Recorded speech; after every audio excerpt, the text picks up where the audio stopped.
everyone, Ripley Sellers with Bob's Watches. I'm here with Justin for another episode of Vintage of the Week, where we pull aside one remarkable timepiece and share with you exactly why we love it.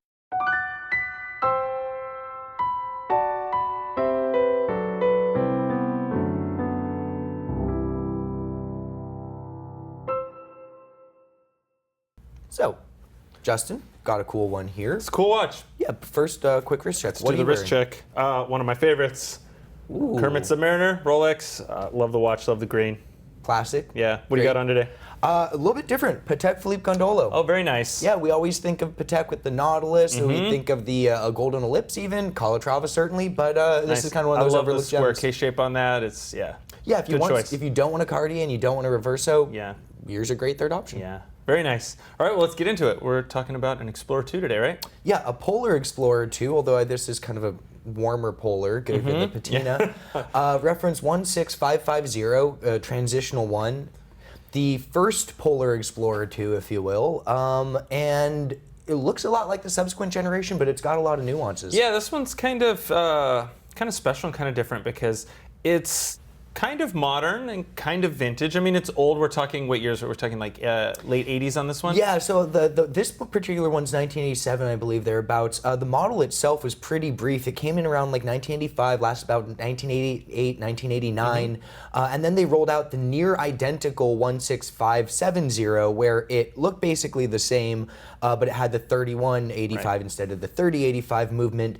And on the black dial models, it almost a one-to-one identical, but on the white dial models, if you notice here, this one has got the white gold like surrounds for its markers and hands on the subsequent generation, and then the service dials for these, they had black finish markers, which is what we see today. Right. But this is kind of this is the big turning point, I think, in the Explorer 2's history. Yeah, absolutely. Like you said, it's that transitional. So now we have sapphire crystal, but it still has the has the older movement on it. It has the slight variations, like it has the rail dial.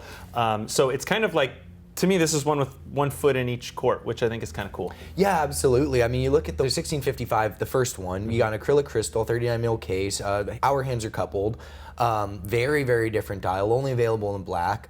Then you get this, where the hands are independently adjustable, just like what you'd find on some of the 1655s, the 16550. You can get one like this one with the rail dial, which is cool. But then you get a sapphire crystal, and at a glance, this is a lot more like a contemporary Explorer 2, yet at the same time, if we're talking about a vintage Polar, this is kind of the only one that checks those boxes. Sure. By the end of the 80s, they were doing something a lot more modern as far as what we think is modern, because that continued until 2011. Yeah. And so if you want a vintage Polar Explorer, this is kind of the one, and this particular example has a really warm, kind of creamy patina. Yeah, a lot of these, they patina and they change colors to that kind of, that warmer tone. It's not quite so white. It's more cream, a little bit yellow. And this one's a great example of it. I know some people really love that. I mean, that's kind of like the big draw to the watch. Like you said, the other ones that ran, up until very modern, white dial. It's white, it's bright white, it looks great. But if you want something different and, to have that inherently vintage look of that patina and the cream color, which is kind of nice on this one because you get a lot of it. Most of the time we're talking about on the markers, right? We're talking about on the lume plots and markers, how they change these beautiful colors and they're all different. They have their own character and personality, where this one, it's on the whole dial, which is kind of awesome. So when you see it,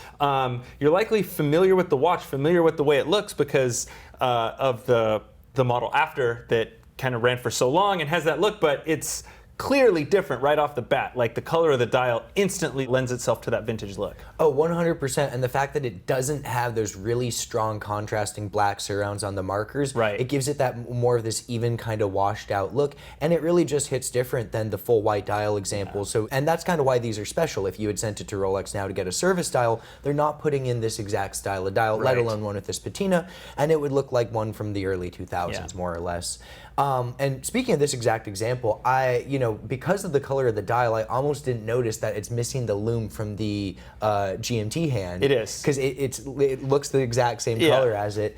But this one also comes with its original box and punch papers, which is cool. Really cool. After all Yeah. this time, they still have the box, they still have the punch papers. The GMT hand, the lume on the GMT hand, that doesn't bother me so much. I actually kind of like that they never fixed it because it kept it original, right? I mean, they would replace it, or if they replace the dial, like you said, it would be different. And that's actually my favorite thing about this watch is those white gold surrounds on the dial. It's it's different than the new one, and it has a real vintage look, and I think it's beautiful. Yeah. But it's a great example. Yeah, personally, exactly. If they had replaced the handset, having a bright white glowing handset against that dial just wouldn't work, aesthetically speaking. So I think this is the way to do it. And I mean, given that it's full kit and it's got its punch papers, you want to keep it all as original as possible. Absolutely, it's a great add to any collection. And this one is actually for sale. You can go to Bob's Watches if you're in the market for a new vintage piece for your collection. This one's really special. We don't see these all that often. It's going to be a great add for someone.